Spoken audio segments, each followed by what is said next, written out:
Imagine a man who killed without pattern, whose victims were both prostitutes and young boys, including his own daughter, and who mutilated corpses, claiming divine mission.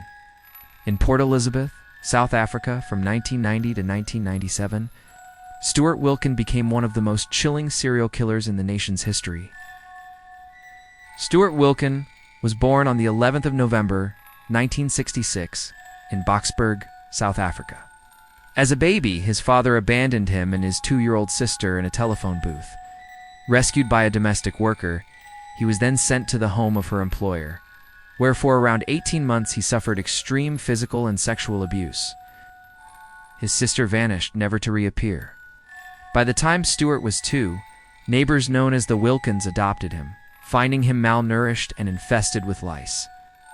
Wilken's childhood was marked by turbulence. Violent at school, violent at home, started smoking marijuana at age 8. By 9, he was sexually abused by a clergyman in Sunday school. Authorities say he never adapted well, never felt stable, and was punished frequently. From 1990 onward in Port Elizabeth, Wilken's crimes began to escalate.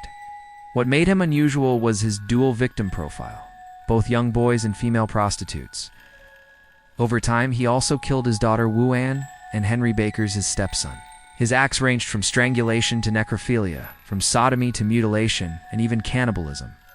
The atrocities are grotesque. He admitted to having sex with the decomposing corpse of Henry Bakers. He also confessed to removing nipples from one of his female victims and eating them. Wu Ann, his adolescent daughter, was strangled. Wilken claimed it was because she was not a virgin and that she had allegedly been abused by her stepfather. He said he was sending her soul to God.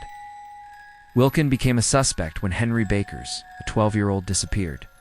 His mother reported him missing. Witnesses saw Henry with Wilken.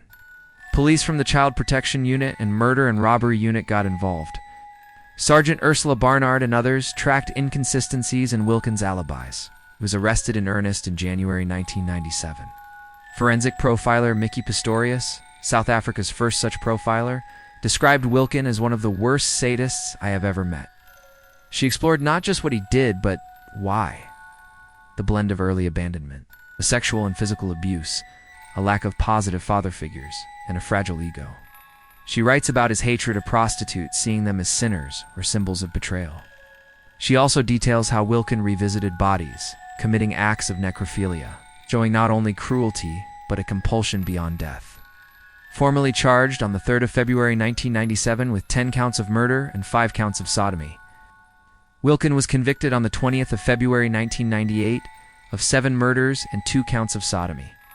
He was given 7 life sentences. Judge Chris Jansen, who presided over the case, said he would have sentenced him to death if the death penalty had still been in force. At the time, South Africa had abolished capital punishment. Why these victims? Prostitutes? Street children? His own blood? Wilken's motives appear tangled. Moral judgment, warped theology, personal hatred. For prostitutes, he saw them as impure, charging for what he said was a gift of God. For boys, often children he knew or who wandered into his orbit, he seemed to act out fantasies that involved control, death, and desecration. His daughter's murder was the only one without a sexual twist, suggesting in his warped logic that chastity and innocence mattered, though twisted beyond belief. Wilken remains incarcerated.